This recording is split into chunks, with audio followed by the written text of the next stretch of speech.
Darkcast Network. The light shines brightest on our indie podcasts. Hi, this is Jenna. And this is Kelly. And you're listening to ODFM.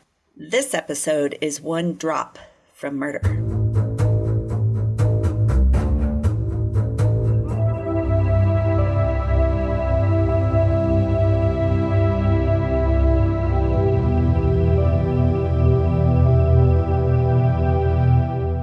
So we have a medical examiner that listens to our show, and she asked me if we could do a little thing for her each week because there are elections going on here.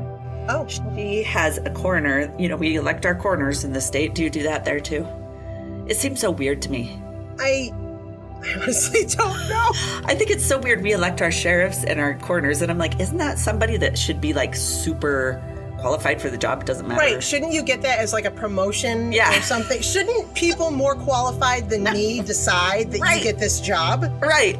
But no. But so she was like, hey, can you do a shout out each time before the elections that Kanaga for coroner. That's all I need to say. Kanaga is his last name. Kanaga? Oh, okay. Yeah. Okay, that's their name. I'm with you now. That's a word. What's a? I thought it was like a photojournalist, like a Kanaga foreigner or coroner, like coroner. It was like a hyphenated word. I don't know. Okay, so this is the continuation of One Drop from Murder. One Drop from Murder. So if you haven't listened to last week's episode, be sure to listen to that. But I'll give you a little synopsis. And the big takeaway is, if a turkey walked off a cliff, would you? if you don't want any more background, that's the beast. Yes. Don't always follow the turkeys wherever they go, especially not off of cliffs. Right. Yeah, so this is the story of Harold Henthorne and his wife, Tony, who fell off a cliff in the middle of the Rocky Mountains in Colorado. And they apparently chasing turkeys is what he said, but not sounding so right. Yeah, so go back and listen to that. Now we're at the point where we're learning about his first wife, Lynn, who also died in a kind of weird, suspicious manner, like the second wife. So he's either the most unlucky person in the world, or there's something weird going on. Or he's attracted to very clumsy, people, or, right? Right. So when we left off in the last one, some people had driven past Harold's car. It's dark at night on a windy road in the mountains of Colorado. Right. And they can see Lynn, his first wife, in the back seat looking scared as they go by. So that's kind of where we left off. And they just kept driving? They kept driving. They noticed I guess it so. because, they slowed way down to see if he needed help, and he waved them on, and they could see her in the back seat, like, kind of giving them a look, like a help. And they didn't. Didn't think about it until after. But you have to think also about, like, well, what would I be getting myself into if is this a trap? Is this a dangerous? Yeah. Right. You don't know. What if it was a scam? Right. You don't know. Oof. Whew. So this is the story about Lynn. Okay. 2011, there's a coroner in Douglas County, which is kind of near Denver, and she had someone come visit her at her home, which was weird. So a neighbor knocked on her door and said, "Aren't you the coroner?" And she's like, "Yeah." That's weird. Why? Do you need something? What do you want? So he's like, "Yeah, I belong to the Cherry Hills Community Church, and that's where Tony, Harold's wife, went. She belonged to that church." And he mentioned her strange death in Rocky Mountain National Park. And she's like, "Yeah, I guess I kind of have heard about that, but that's not Douglas County, so it's not my jurisdiction. I'm not the coroner for that." And he's like, yeah, I know. But the first guy's wife died here in Douglas County a long time ago. And so then he told her that the story about Harold with Tony, and that how strange the churchgoers found him. So they all had kind of red flags from him when he was at their church. It got her attention enough, this coroner's, that the next morning she goes to the sheriff's office and asks for those old files on Lynn, the first wife. And they told her, it's a closed case, but we'll print it out for you. Cool. That'd be nice. If you could. Right. And this is just all on her own time. This has nothing to do with her work. She's just like, well, I'll check it out, see if there's anything there. Yeah. She goes through the files and she begins reading all the things, and lots of it stood out for her. And she's like, my neighbor's right. There's something going on here. There is something off with this death, too. Yeah. Okay. Here's what the case file said about Lynn's death in 1985. Harold claims he's driving the road, this curvy road in the mountains, and the right front tire seems spongy. Like it's going to go flat, but it's not quite flat type of thing.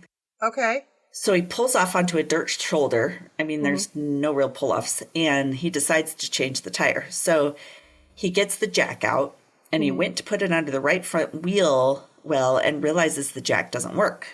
No. That sucks. Yeah, Okay. So he goes back, puts it back in the back, but he happens to have 2 boat jacks in the Jeep as well. I didn't know these were a thing, that you had to jack up boats sometimes, probably to get them on No, and it's trailers. a different thing. It's a different type of jack. Okay, whatever. He's got 2 boat jacks. All Yep, right. he's got boat jacks. He used the boat jacks to jack up the truck. So boat jacks are basically a tube with another telescoping tube that comes up and pushes it upwards. Okay. Not very safe for a car. Wouldn't be recommended for cars. They are made to do their specific job and not something else. Definitely not meant for a car. So he took the lug nuts off the wheel, and Lynn had a cloth in her hand, so he gave her all the lug nuts to hold on to so they didn't lose them. I'm suddenly flashing back to A Christmas Story. Right? And the little boy, fun! And they all go flying. Yes, exactly. I think he's seen that movie. So he pulls the tire off. He goes to the back of the Jeep and he tosses the tire into the Jeep. Okay. When he did that, it dislodged the Jeep off the jack. Oh, stupid move. Stupid. He heard a scream and he runs around to see the Jeep had fallen on top of Lynn. This is his story. Shit. Okay. So now Lynn is stuck under the brake rotor. Oh, God. Like, perfectly under the brake rotor because he hadn't put the other tire back on yet. Oh, shit. And he thinks what must have happened is that Lynn dropped one of the lug nuts, had crawled under the car to get it, and that's when the car fell on her. So she wasn't just standing there and it surprised her. Right. So she was like, what, face down? Yeah. Not face up. I assumed she was face up and it kind of like... Right. You know. Like she was under there somehow. Yeah. No, so she's face down pinned? Yeah. Face down pinned. And in the autopsy photos, you could see the lug nuts under the car. So they had fallen under the car. All right. So now Lynn is stuck under that. And I know. Whoa. So investigators are like, okay, how had she gotten under the rotor since you only jacked the car up enough to replace the tire, which isn't that high off the ground. Right. Yeah. That's not that high. Like she would have had to crawl under, which is a very not smart move to do, I would think. Who would crawl right under the rotor? Like I would probably crawl under the space beside the brake. Right. The or wheels. Go in front. Or, yeah. I don't know. I would not go but maybe right it under. Was the fastest way to get to that lug nut. Maybe she was just like, oh, it's right there. I'll just grab it. And then. Yeah, true. And this was at night, right? This is at night. Yeah. Okay. All right. To get under that rotor would actually take some work to do. Like because it was really not that, like she would have to like really squish. Yeah. To get under it the way she was. So yeah. It's a little iffy. So the detectives in Douglas County, they're asked to look back into Lynn's death because it was like kind of just, oh, that must have been an accident, and they closed it. Like a freak accident, right? Yeah. Okay. So it was an 18-year-old case. So that's a little tough. You got to go back to old witnesses. Have to remember that shit. Yeah. Old files, old pictures, because they don't have the car anymore. So they do find old witnesses, though. Oh. This is a great name. Dwight DeVries. What? Hey! What? Hi, Dwight. Did you look up the family tree just to see if there was any relation? Sure. Apparently, there's a lot of DeVries out here. So Dwight DeVries had stopped to offer help when he saw the Jeep pulled over, and it was at 9:30 p.m. Harold was outside the car, Lynn inside the car. So Dwight described that Lynn looked scared and that Harold told him, we don't need help, move along, basically. Okay. So he's like, well, that's fine, but do you want me to pull my car up to light up the area so you can... Oh, yeah, that would have been super helpful. Right, so that you can better see. You know, he's like, I don't want to get in your way. And Harold's like, no, leave. I'm fine. They did, yeah. And that guy was like, is stuck in his mind because he thought that's really weird. Right. Who doesn't accept that kind of help? One of the first witnesses on the scene of the accident after Lynn was crushed was called to talk to investigators. Oh, yes. Do we know, did she die instantly? She died soon after, I think, on the way to the hospital. I wasn't sure, because she screamed. Right, she screamed. I didn't know if it, she was crushed, yeah. Yeah, okay. She was called, and she said, as soon as she got the call, she's like, oh, are you calling me about the lady in the mountain? This is the Douglas County Sheriff's Office. She's like, oh, you're calling about that woman. This was almost 20 years later. Yeah. Shit, this really stuck out. Messed with her. Yep. She said, I still have nightmares about it because it was so bad. So she said on that night of Lynn's death, she and her husband drove around a curve. They saw a man on the side of the road with a road flare. Mm-hmm. And he told them, there's an accident. I had a flat. My wife's stuck under the car. So they hurry over. They could see legs under the car. Oh, God. And they all worked together to get her out from under there. She was on her stomach, and they tried to gently roll her on her back. And these people start CPR. But Harold comes over screaming, don't touch her, leave her alone, don't touch her, you're going to hurt her worse, all this kind of stuff. Oh, okay, right. Get the fuck away from her. I mean, he is yelling at her. Oh, God, okay. But at this point, Lynn is turning blue, so she's obviously not getting oxygen. Oh, God, okay. The woman says Harold did nothing to help, not even take his coat off in the cold night to put it on his wife. Jesus. So this woman did. She's like, I took my own coat and put it over her to try to keep her body warm. So they could hear sirens coming, and Harold, instead of seeming relieved, he started to panic when he heard when he heard the sirens. Because she was still alive? Yeah, I think he was a little worried that he hadn't done enough to make sure she was... save her still. Right, and she might have something to say about it. The detective reviewing the case, he noticed 3 striking things. 1, why would Lynn be in that position? Like you said, why isn't she on her back getting under the car? Like it accidentally fell on her. Why would she have crawled under the car? Right. 2, could he get a Jeep to fall off jacks the way that Harold claimed it did? Mm. And 3, lug nuts aren't round. They don't roll. Oh! I hadn't even thought of that. I was like, oh, that's true. I mean, they can kind of skip and stuff if you drop one. and spill. But yeah, they wouldn't roll real far. Right. Okay. It's also very weird because Harold had been described as the type obsessed with safety in every situation. Yeah. And there was a lot of careless shit that just happened here. Yes. So excuse you. Yes. And Douglas County decided to recreate the events. They got a Jeep just like that Jeep, same year, everything. Who volunteered to be the victim? They had a dummy. Luckily, there was a whole video about them redoing this. Okay. So the woman who was the park investigator, she's helping with this. They're all recreating this. It's hilarious. So they have the dummy under the wheel. They have it on the same exact kind of slope and the exact same angle he had his at. Everything they did, they had the boat jacks under. They're throwing tires in the back. They're pushing on the back. Nothing is making this car fall. Okay. Until they lower the bottle jacks. And all you have to do is press in a side and it kind of loses air and they fall. And it was exactly the same way as if a lug nut was thrown under the car and someone said, hey, go crawl under and get it, I'll watch the jacks. Exactly.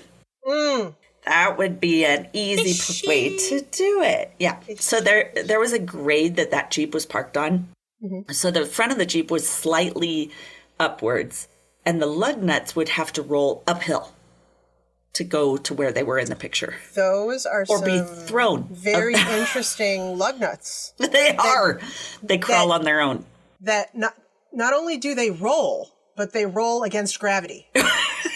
Exactly. I think we should look into these lug nuts. Yes, maybe the lug nuts are the killers, the true killers. Exactly. Yes. So also no logical person would crawl under the rotor like we were talking about. Right. I mean, you just don't think about going right under that thing that looks sharp and creepy and metallic. Ugh. Right. Plus, Lynn had that arthritis that was really bad, the rheumatoid arthritis. too. Oh, so I'm so sure she's like crouching down and crawling under and... Why would she be wanting to do it? For sure. Okay. Yeah. And Harold, with his bad back, they were also like, how is he tossing tires into the back of the truck like he says he cannot do, He just used his Aspercream. And he was feeling real He's good. like, I feel great. Ben Gay all the way. It doesn't hurt at all anymore. Well, he could do a commercial. Look at this. I can throw tires. That's how well this works. Like, you remember those super glue commercials where it was the... Oh, my God. Yeah, the guy hanging from his hat? Yes. Right? Yeah. Yep. I'm like, this is a Harold. better way to test this. Yeah, this is Harold. Yeah, can we not, over a city street from from the Empire State Building or whatever? Yeah. You know, this guy, he can't even throw a basketball, supposedly, because his back's so bad. So, don't know. Don't know about this. Yeah, that seems a little strange. Detectives theorize that maybe Lynn was given a sedative and placed under there, and then the bottle jack was lowered. Plus, shortly before Lynn's death, Harold had purchased life insurance for $150,000. Dude, the life insurance every time. Every time, red flags. Significant other takes takes out a life insurance. So this insurance claim, it had a special clause on it that if she died in a car accident, come on, the payout would double. Specifically a car accident.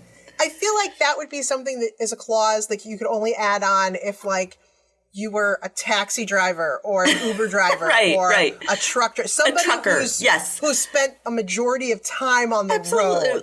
Absolutely. But he's like, is there anything you could do about a car? Maybe, The other wife, Tony, was there any clause that involved chickens or mountains? Or turkeys, whatever. Maybe. I didn't know there was chicken clauses. The policy doubles if it was a fowl-related Oh, I love it. Fowl-related death. She saw turkeys and jumped off a cliff. It was foul play. Oh, God. I had to. So they go back to, let's see. Oh, yes, that insurance. So when the Douglas coroner got the info from the investigation, she changed Lynn's cause of death to undetermined, the former wife. Oh. Yes. Almost 20 years later. Previously, they didn't say accident. They said car accident? Probably. Or automobile accident. Which I feel like, I don't know. Does that qualify? I know. It's kind of a different kind of, I think they meant like in a car crash, not like a, Right. Something, like the brakes failed. So, like that would be a car, I don't know that. Is it a car accident if you get accidentally killed and you happen to be near a car? I know. I guess. I think Harold really thought into that one. He was like, hey, it's still a car accident, involved a car. I guess if the murder weapon, air quotes, was a car. It was. So if someone dropped a car on you from a high position, is that also a car accident? Is it are we talking Hot Wheels or are we talking, I guess if it's high enough, a Hot Wheels could kill you, right? Right? No, this is true. Question. Like off the Empire State Building. I believe it would. Because they say they could kill you with a penny, right? Right. So there we go. Another experiment we could go try. Let's do it with the... Oh, God. Sorry. Okay. I see the headlines now. Podcasters charged with murder after dropping... Hot Wheels off the Empire State Building. Jesus. We'd have to clear the streets. Right. Crash test dummy. Okay. So, her death is now undetermined. So they go back and interview women that Harold dated to see if there's kind of a pattern of sorts. And many describe their dating experiences as mildly uncomfortable to... Sorry. My experience is mildly uncomfortable. So what was your relationship like? Mildly uncomfortable. Well, at least it wasn't fully uncomfortable. I guess that's true. And the other extreme was, I thought he was going to drive me off the road and kill me. So that was the extremes. Nobody had something good to say. Why didn't things work out? Oh, he cheated on me. Oh, I found someone else. Right. Oh, we don't have the same beliefs. Exactly. Yeah. Oh, he tried to drive me off the road. Yeah. He makes me mildly uncomfortable. He makes me mildly uncomfortable to the point where I feel like I may be into something here. Yes. So, red flags all the way. So, after his first wife, Lynn's death, he decides he wants to date again. So, this is how he met Tony on thatchristianmatchmakers.com. Gotcha. Okay. And he's saying he wants eternal love and a Christian wife and all that kind of stuff. The women that did date him said he was super controlling. And one of them came forward saying that she had known Harold and Lynn as a couple, and that when Lynn died, she and Harold had begun dating within months of Lynn's death. And then he began I know, I don't like that on either side. And then he began controlling her. And during an argument, he had actually pinned her against a wall until she agreed to say he was right and she was wrong. Holy crap. So she called it off after that. She's like, okay. I'm feeling more than mildly uncomfortable and I don't want to see you anymore. Right. That's lots more than mildly uncomfortable. You're like, okay, I feel in danger at this point. Yeah, I'm done. So another woman had a story that they'd been at lunch as a couple and he had left his sunglasses and he tells her, go back and get my sunglasses. So I know. What a guy. Okay. She goes back to get them, but the restaurant's now closed. And so she goes on to work. I think it must have been brunch or something that they did, and they're closed after that. Oh, so it wasn't like they only made it out to the parking lot. Right. No. They had driven back to places. He's like, hey, could you go back and get him? So maybe she was closer. Who knows why he didn't do it? I don't know. Not like he really had a job. She didn't get him. Harold then calls and yells at her that she didn't get him. And he even shows up at her work yelling at her about it so badly. It's easier to drive to get his own damn sunglasses and to yell at her. Right. And so it got so bad at that work that finally the boss had to come in and tell him to leave because he would not shut up about his stupid sunglasses. These guys have been like really expensive sunglasses. He's like, like custom lenses. Like they're not just what are those ones? Oh, Ray-Bans. They're more. They must have been more like Tony Stark's magical ones that had like, you know, he could talk to Jarvis. Maybe that's what it was. Maybe that's what it was. Yeah. Like so then Batman. I could see getting really irate about having lost them. But. One of a kind. Yeah. So yet another woman, he had taken this woman up to Estes Park. And you're like, oh, shit. He pulled over, said, you know, I could kill you and dump your body right here and no one would find you until springtime. Hello. That's a problem. What a sweet nothing to whisper in my ear. Right. Right. How duh. Wow. Yeah. So she called him that night and told him, don't ever call me again. Don't ever contact me again. I am mildly uncomfortable with this relationship. I'm beyond mildly uncomfortable now. But he shows up banging on her door at 3 a.m. Dude. I know. And wouldn't leave until morning. And so she obviously never called him back. But, I mean, this is like major shit. I can't believe he ever got married at all. Yes. A mildly uncomfortable pattern. Mildly uncomfortable. It's making me mildly uncomfortable right now. Yeah, it's making me very uncomfortable, girls. I don't know. So he's very interested in women that are well off. So any of them that he was dating had very good careers. Of course they did. And they had a good position in society, which he felt was very important. He had files on all these women he dated that investigators found in his office. Oh. And he would keep notes about them and all ones that he considered dating from these matchmaking sites. Oh my God. Yeah. And they found one with Tony on there, underlined with the word doctor next to him. Mm-hmm. And it was within 9 months of dating Tony that they got married. So I think he finally figured out, okay, I need to not act crazy during the dating time. Right. I need to hold back my crazy. Yeah, and then I can go full force crazy. Then I can go full on crazy. Okay, cool. Yeah. Oh, on his cell records, a friend of the couple named Grace Rochelle popped up often that they found on these cell phone recordings. So they thought, okay, could she be in an affair with him? Because, you know, he would leave on those overnighters. Oh, that's right. I forgot without his luggage. So, and they had called constantly and texted a lot before Tony died. These two had. This was 18 months after Tony's death by now. Okay. They are still looking into what these stupid, unexplained overnight trips are. They're like, what is this? Is he going to visit this Grace lady? So Grace was Harold's former sister-in-law. This is his wife Lynn's brother's ex-wife. Lynn's brother's ex-wife. Yeah. Okay. So Lynn's... Okay. All right. So Harold and Grace aren't related. They aren't related, right? They were related to each other through double marriage. Right, double marriage. Yeah. But they text and call all the time. And it starts off understandable because he's her kid's uncle and known him since they were babies. Sure. He's her brother-in-law. They've hung out a ton with the family. I mean, it was even to the point where all of their pictures, all their family pictures had him because he was kind of a stand-in father for her daughters. Oh, okay. She was divorced. So, and he loved those kids. But Grace was shocked when detectives came to her and told her that she, do we suspect you in something going on with Harold? And she's shocked. And she's like, I'll tell you everything I know. So in 2007, she had separated from her husband. Okay. They lost their home right before Christmas, had no money, but she had 4 girls to care for. I thought it was 4. Jeez. During the divorce, Harold involved himself. She said it was kind of inserting himself without being asked to. So, but she needed all the help she could get. Okay.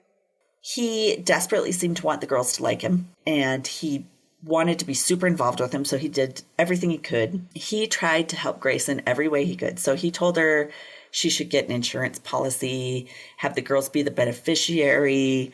I'll help you. You're now a single mom. Okay. If something happens to you, I want to make sure they have something, and he helped pay for it. Wow. Policy. Okay. Yeah. The investigators pretty quickly saw she's not involved with Harold in any romantic way, but that Harold was probably grooming her as a future love interest. Ew. Yeah. I hate that word. Grooming. I know. He's in so many photos through the years that he looks like Grace's husband and the girl's father. Like he is in, they go to Disneyland, they go everywhere on these things, and he's in all these photos. In March of 2010, Grace's divorce is final. And she decides to move to Texas for a job opportunity she had down there. Okay. And Harold is pissed. He does not want her to go, doesn't want her to take her job. He's trying to control her and tell her, no, that's not an option. Like he has any say. No, right. He desperately wants her to move to Colorado. And they end up getting a big fight about it, and she cuts off communication with him. So he starts leaving tons of voicemails. And, I mean, I heard some of the recordings. He's just vehemently pissed that she won't call him back. How dare you? Everything I've done for you, all that kind of stuff. Jeez. Grace remembers the insurance policy he took out on her recently. So she calls the insurance broker. For the kids. For the kids. Right. So she calls the insurance broker and she's like, hey, can you cancel this policy? She's going to start her own with her work or whatever. Mm-hmm. But detectives find out that Harold had to cancel it, and he never did. And he had put himself as the beneficiary, of course he did. Not the daughters. Shit. He was totally getting her ready. Didn't she have to sign? So she probably just trusted him. Yep, she trusted. I think she signed. And didn't read all the fine print. So it was for $400,000, and it was paid for through that year. So that's why he was pushing for her to move to Colorado so hard. He's like, I need this money. You get here so I can kill you, so I can get this money. Oh, my God. Oh, my God. And it was created prior to Tony's death. Oh, my God. I know, this guy had plans. Holy cow. So, probably setting up for his next wife that he could kill within a year, it seems like. Holy shit. While checking insurance policies, detectives made more discoveries. So several months before Lynn died, they had gotten life insurance policies taken out on one another. Lynn. Okay, right. The first wife got it. Okay. So she already had a policy on her, and he got over $600K for her death. So this is the first wife. Okay.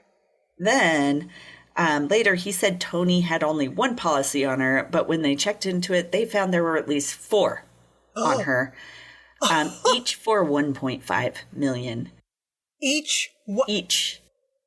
Are you allowed to do that? Are you allowed to take multiple policies? I guess so. They had 4.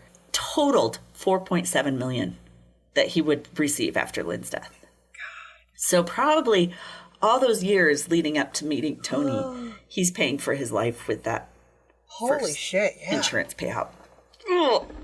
Meanwhile, No wonder he never had a job. I know. He didn't have to. Just killed people. Don't do that.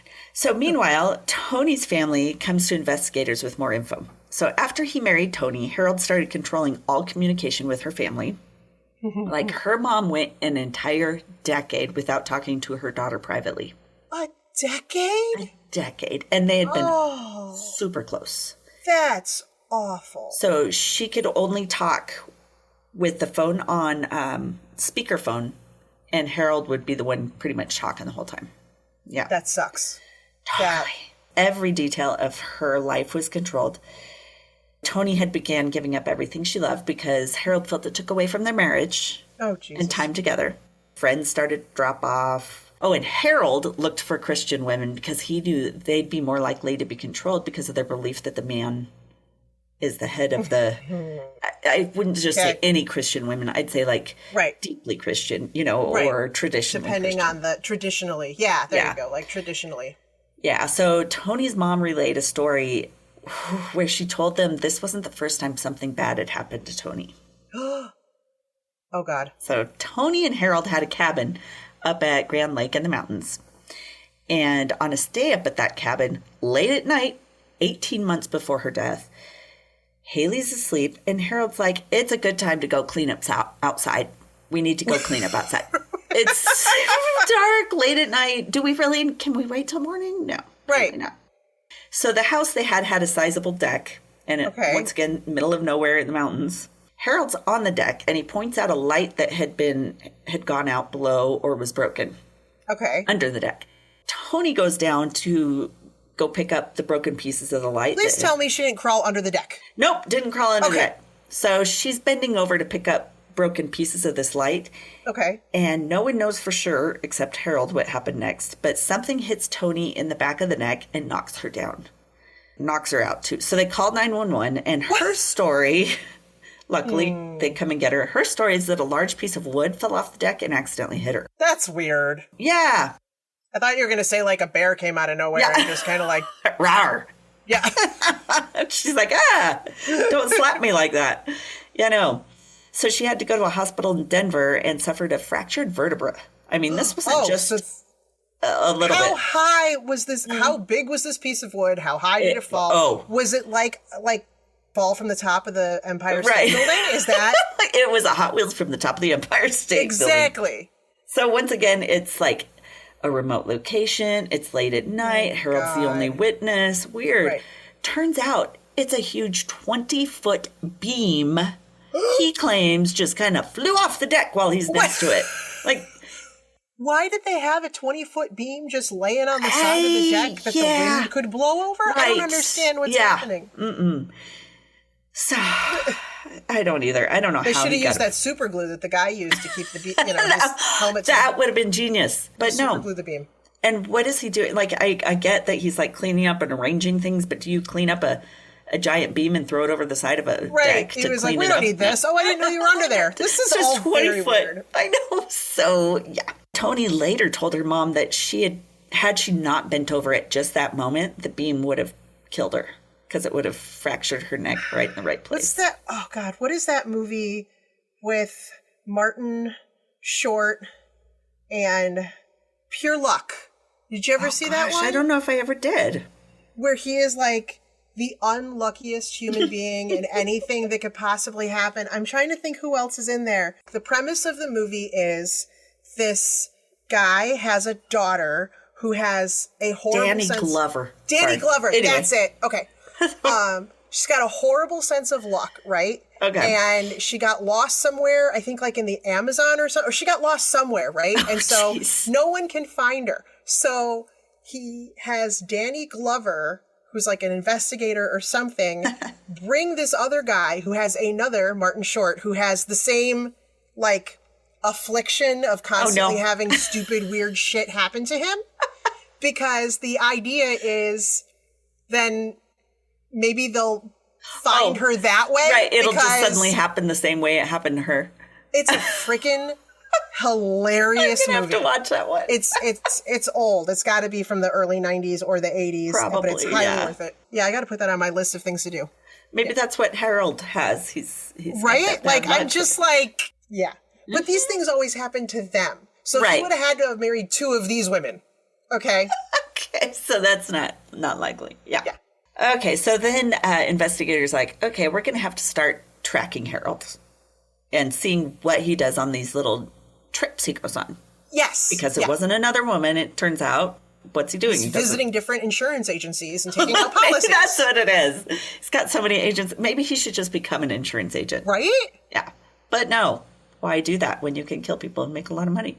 Right. They start tracking him, and he's always near his home. Like, they track his cell phone, and it's always within 10 miles of his home. Oh. So what's he doing? You know, so, and this is even after Tony. So investigators begin looking at his bank accounts and other women he may have victimized, and they put in a search warrant, and they search Harold's house. They seize all his computers and all his files, and then they find a huge smoking gun in his tax returns. Oh.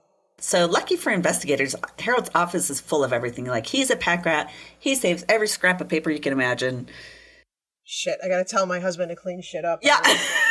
You're gonna get caught. So they begin going through all his tax returns and his work history. And it turns out he worked at Chevron out of college, and he ended up quitting. Okay. He did some fundraising at Colorado Christian College, but he sucked at it, so they fired him. But he sucked at it. And so he claimed to be working a fundraising business for the past 20 years. Right. But he made nearly no money for 2 decades, and he faked his jobs and hadn't had one since 1992. Yeah. Okay. Someone needs to tell him that insurance payouts is not fundraising. Yeah. You're not fundraising by grooming potential spouses to take insurance out on. That's not, I guess it's fundraising for himself. Technically, you're raising funds for yourself. But it's not a charity like he's pretending he's working for. So Harold's a proven liar and had a motive, but proving the killing was harder because it's all circumstantial. So for 2 years after Tony's death, Harold continued to live in their family home with their daughter. Oh my God, this poor girl. I know. Investigators think that once he had a child, he didn't want Tony anymore. Like, that was his whole goal. He wanted something he could control forever. Every movement, everything. Harold's family, they refused interviews, but they did dig up whatever info they could find on his childhood and his uprising.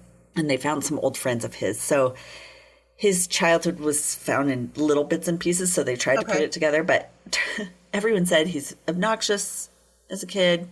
He was always charming, but he never wanted to be at his own house. So he was always at someone else's house.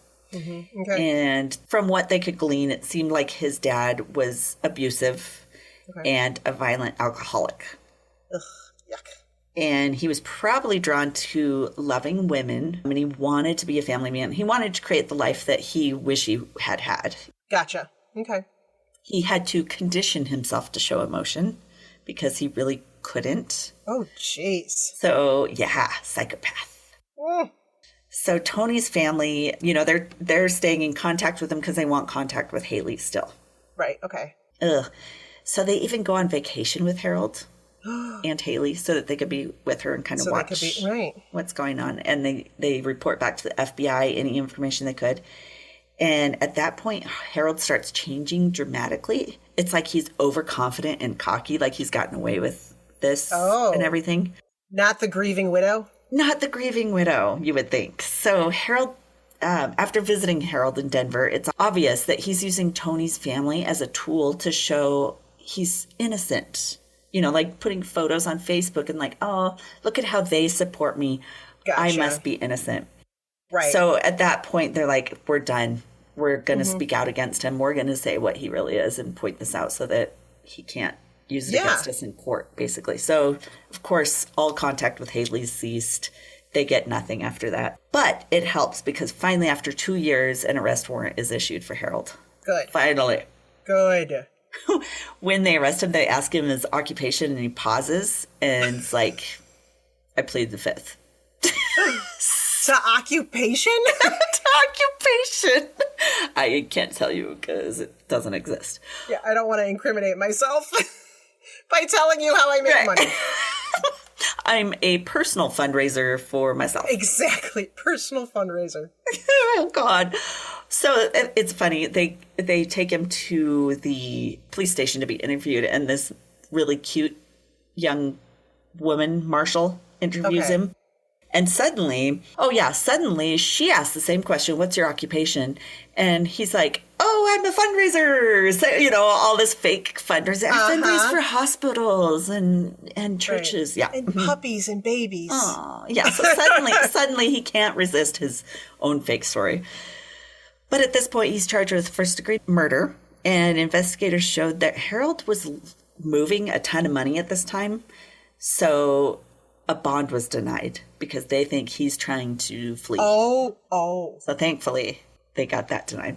Meanwhile, they're digging deeper into his financials, and they find Tony got regular oil royalties from her family. They apparently had land that they discovered oil on years and years and years ago, and she gets royalties each month. All of those went into Harold's accounts. Of course they did. Mm-hmm. Not Haley's account. Not Haley's. And this was even before Tony died. They were going into his accounts. Oh. I know, disgusting. But a couple of months before she died, Tony had opened her own checking account. And she had gotten her own phone that he didn't know about. And I think he began to realize she might be leaving him.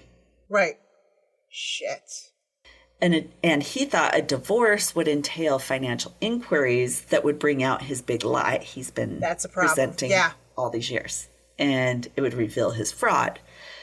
So what do? You kill her. Right. As for where he's traveling every Thursday and Friday, it's still super tough for them to figure out. There's no cash withdrawals or hotels. What the hell? The cell towers still show he's only 10 miles from his house. So why does he need a babysitter to go so close to his house? Like, he would hire a babysitter to go off on these nights. So when looking at a map of things within 10 miles of his house, they find there's a mall in the area. Okay. And there's a Panera there. So they are like, well, this Panera, it must be 24-hour. I don't know. So they go in. They take a photo of Harold to the manager. And he's like, oh, yeah, that guy's here all the time. And he's always on his computer. Not weird. A lot of people do that. But he would also go up to Estes Park often on his own on these overnight trips. Okay. And from the cell tower pings off his phone, they found on August 16th, that was the first time he had traveled up to Estes. And he went to the exact same spot where Tony fell that night. So it's like he's scouting locations. Oh, my God. And on September 9th, again, he goes up to Estes. And the very next morning is when he calls Tony's office to have them block off the date for their anniversary trip. How nice of him to use their anniversary. Yeah, as the excuse. Yeah. And it all started after Tony had opened her own account. So I think he was like, all right. Oh, that's the end of this. Yep. So he hires a well-known defense attorney. The worry for investigators is proving he's guilty on an entirely circumstantial case. But they need to make sure all the evidence, including Harold's previous wife's death, can be submitted in court. Yeah, that's because usually they deny that. And if they could prove, they can't prove that she was murdered in that court, of course. They have to say, there's a pattern here. Gotcha. Probably was him, but they can't accuse him in court of that one. But luckily, the judge rules that the lawyer or the jurors are allowed to hear about how Lynn died and the mysterious and similar circumstances. So that helps. Yeah. So after all their hard work at digging up every detail they could, Harold is found guilty of Tony's murder. Yay! He's given life without parole. All right. He appealed and lost, appealed again and was denied, and all of his appeals have been exhausted now. So Yay! As for Haley, yeah, she was so controlled that she was actually behind on her maturation. Like, he controlled when she ate, what she ate, how she ate, every single detail. I mean, teeny details, every little thing. So she was behind what? On her maturation. So just immaturity. Like, because she wasn't allowed to make her own choices at all. So she couldn't. Jeez. You can't mature if you can't explore things at all, So I can see what you're saying. Yes. Yeah. Okay. So Haley's uncle, though, adopted her, and she's having a much less controlled life. She's in high school and doing great. Oh, thank goodness. Good for her, then. Yeah, she's so cute. All right. So that's the story. Holy of one drop. Bro. And I felt like it was dropped because he dropped one off a cliff and he dropped a car on the other.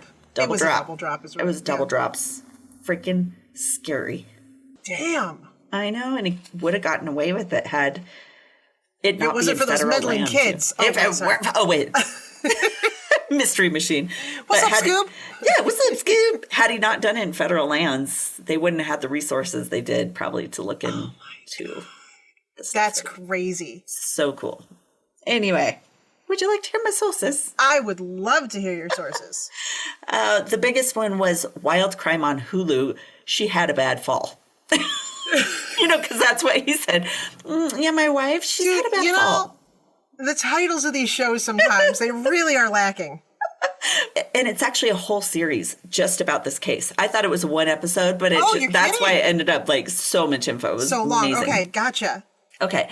Rolling Stone, wiki biography.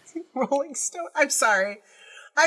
So what? Rolling Stone, okay, right. It was in the mountains. I know. Nuts rolled. I just feel like it's very... Rolling Stone. Very literal instead of music related, yes. Exactly. Wiki biography, which I hadn't found before this. Oh. NewYorkPost.com and KDVR.com. Oh, I like that. Yes. It's a long story, but wow. But it was good. So much detail. Yeah. It was worth it. We've learned very important things. We've learned that it's a red flag if your significant other or spouse or whatever takes out a life insurance policy on you. Definitely. It's even worse if they take out 4. Definitely. Okay, that's a big problem. We have learned that we've learned about foul play. Yeah, fouls. Yes. FOWL. And the new phrase I'm gonna use with my kids is, if a turkey walked off a cliff, would you do it? Well, yeah, I love turkeys. God. Yes. I love it. It makes me think of the Macy's Day Thanksgiving parade, and there's always a giant turkey. You could have, flown off into the sunset on a turkey. That's awesome. I love it. Hey, Oddies. Thanks for listening to another episode of ODFM. If you're a longtime listener, hey, we cannot thank you enough for your continued support. And if you're a new listener, thanks for giving us a try. If you like us, please drop us a like, subscribe, or rate us so we can share our stories with more people around the world. And if you'd like more information, like links to our podcast and socials, along with our Patreon fan page, those links are all on Linktree under ODFM Podcast. That's linktr.ee/ODFM Podcast. Side note, you guys, we're obsessed with fan art, and we love making things with it, like stickers for our fans. So if you'd like us to use your designs, send it to us at odfmpodcast@gmail.com. And if we use your design, we'll be sure to send you a sticker. Thanks for listening to another episode of ODFM, hosted by Kelly DeVries and Jenna Swanson. Production and editing by Kelly DeVries. Theme music by Eric Swanson. ODFM is a satirical true crime podcast for entertainment purposes only. The stories you hear are serious and true. The comments and opinions are not. We apologize if any of our content is harmful or disrespectful.